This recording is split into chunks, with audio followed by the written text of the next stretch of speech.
Fuel system is done temporarily. Let's work on the brakes now. So I want to work on the left hand side. That one seems to be okay as far as it's not locked. See? The other one is. So I'm going to work on this side first.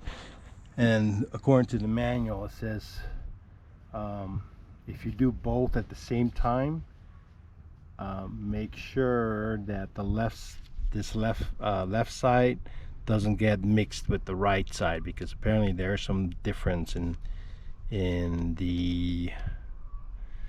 some parts. So I'm just going to do the right side first. I mean, it's the left side first, and get that adjusted accordingly, and then I'll work on the right side. So all right, so first thing is I'm going to take this cotter pin off, so I can take this pin out and take this yoke or whatever your adjustment off. Then I can take this cotter pin off and take this linkage off, because eventually this will come off, and we'll see what happens. Okay, so I had a problem. I got the cotter pin out of this side, but it seems like somebody hammered this trying to get it out, and it expanded and got stuck within this I don't know what you call that, yoke.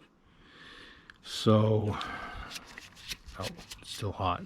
So what I have to resort to is to use my grinder cutter and basically grind that there and then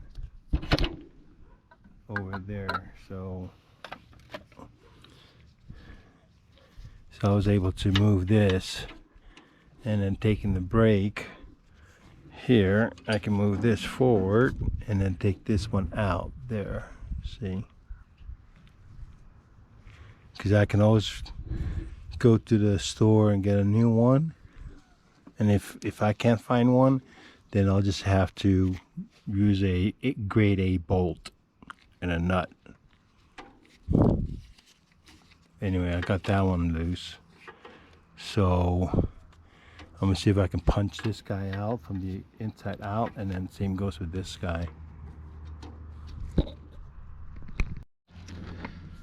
Okay, the brake rod right here. So I took the cotter pin out, but you won't have any clearance. Push this all the way out. So let's take a look at this thing right here. After I took the cotter pin out on this side, it was like that. I couldn't get this pin to go through, so I had to use my cutter and cut this side and then that side, and I was able to pull that pin, this one out. Here we go. This pin out, part of it that was in here, but that is still stuck, and this is still stuck. So if I can get this one out and then put the punch through this and punch this one out, because this one has a head to it.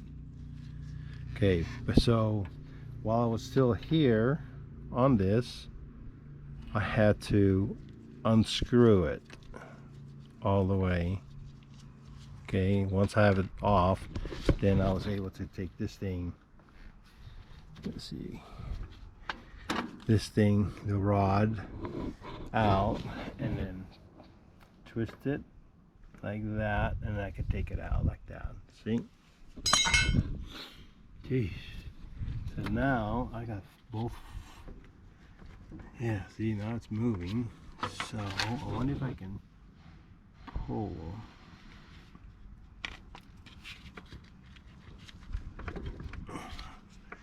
Like that.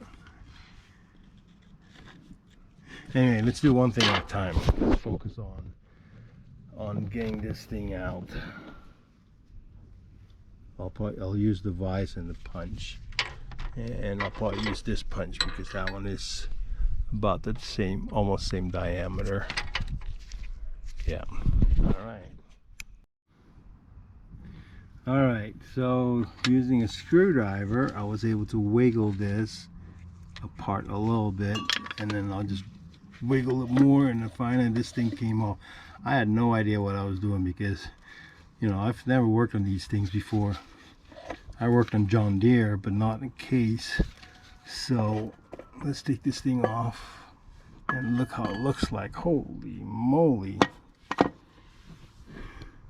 This was a car. Look at that, it's all oily. Oh, that's how it looks. Oh, so the drum is part. This is the drum.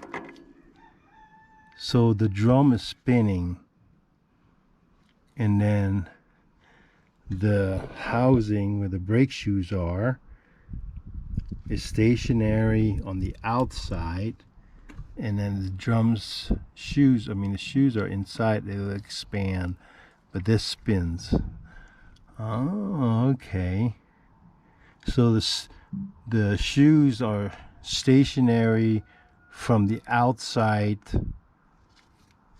which is bolted onto the frame. This is the housing right there.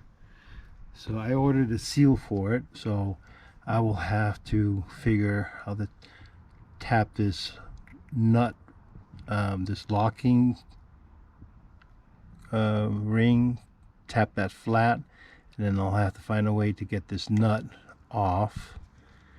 Then the shoe comes off, and I think there's another part with 4 bolts that comes out, and that's where the seal is positioned inside. All right, let's take a look at this thing. I'll put this in the sun so you can see. Let's do it right here. Wow.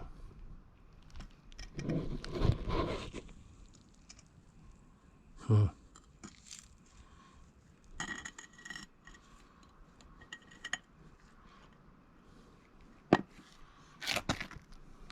So as far as the shoes, there's still some, it wasn't grinding any rivets. Well, this, you know, it just didn't break because all the grease. Alright, so I'll have to take this apart. Take it apart on the bench. But I think what I'm going to do is I'm going to soak it first. Okay, that's one part. Now, temptation is to get this one off, but I don't want to get the parts mixed up anything else, so I'm going to hold off on that until that one is all cleaned up. And besides, that gives me experience to experiment, work on that side, left side, till that one is rebuilt. Then I know what I'm doing on this side. And so the blind leads the blind on both sides. Yeah. Alrighty, well, we got that one removed.